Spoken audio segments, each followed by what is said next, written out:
File. In this May 4, 2018, file photo, U.S. Commerce Secretary Wilbur Ross leaves his hotel in Beijing.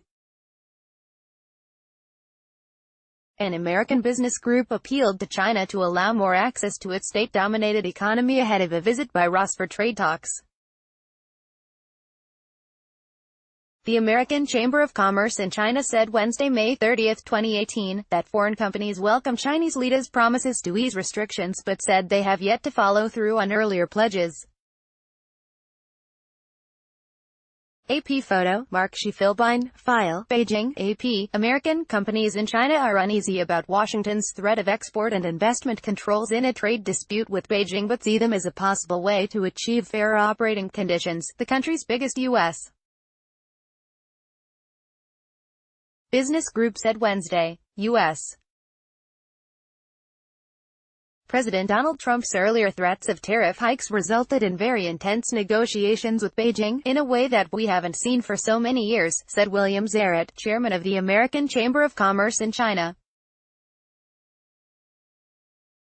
The head of Commerce Secretary Wilbur Ross's arrival Saturday for talks, Zarrett said companies hope Beijing can be persuaded to level the playing field by easing curbs on foreign investment and business activity in its state-dominated economy.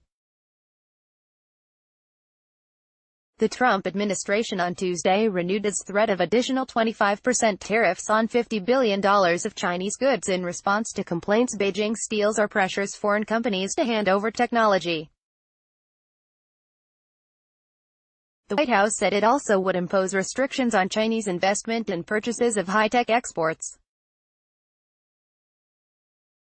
I wouldn't say we are in favor of, specifically, export controls, investment restrictions, said Zarrett. But he said American companies want equal treatment, and this seems to be one of the ways to do that. American companies would only be in favor of them to the extent that we can level the playing field, he said at a news conference. China's Commerce Ministry criticized Tuesday's announcement as contrary to the consensus we reached in talks in mid-May, when American officials postponed a tariff hike after Beijing promised to buy more U.S. goods. But the ministry gave no indication whether Beijing would go ahead with threats to retaliate by raising duties on a $50 billion list of U.S. goods. The Chinese side remains consistent. We don't want to fight, but we are not afraid of it, said the official Xinhua news agency. The Chinese side will determinedly protect the interests of our country and people at all costs. Trump has focused on pressing Beijing to narrow its multi-billion-dollar trade surplus with the United States, but Zarrett said American companies see other issues such as easing restrictions on their operations in the Chinese market as higher priorities. The United States, Europe and other trading partners are pressing for reciprocal access as Chinese companies expand abroad while Beijing blocks or limits access to industries including banking, insurance, telecoms and healthcare. China's success means that it can no longer credibly defend protectionist policies on the grounds that it is still a developing country, the American Chamber said in a report Wednesday.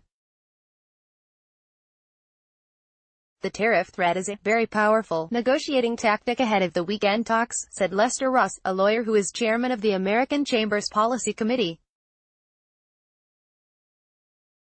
However, he said tariffs are a tax on American consumers and a blunt tool to address very complex problems that hamper trade and investment relationships.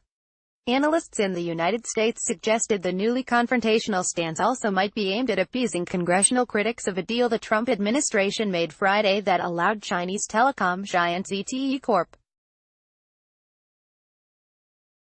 to stay in business. Under that agreement, ZTE will remove its management team, hire American compliance officers and pay a fine. That would be on top of a $1 billion penalty ZTE paid for selling high-tech equipment to North Korea and Iran in violation of U.S. sanctions. In return, the Commerce Department lifted a 7-year ban on ZTE's purchase of U.S. components that it imposed earlier in May. Trump said last month the ban threatened too many Chinese jobs and he wanted to get the company back in business. Chinese leaders have promised piecemeal trade-related changes, including allowing full foreign ownership in their auto industry by 2022.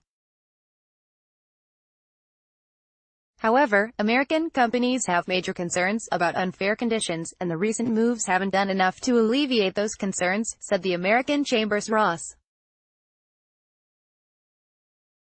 European companies also complain they are blocked from acquiring most assets in China, while Chinese companies are on a global buying spree.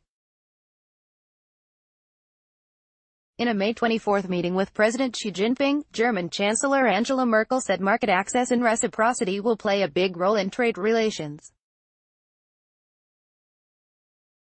Chinese authorities have announced tariff cuts and promised to end ownership limits in insurance and some other fields apart from auto manufacturing.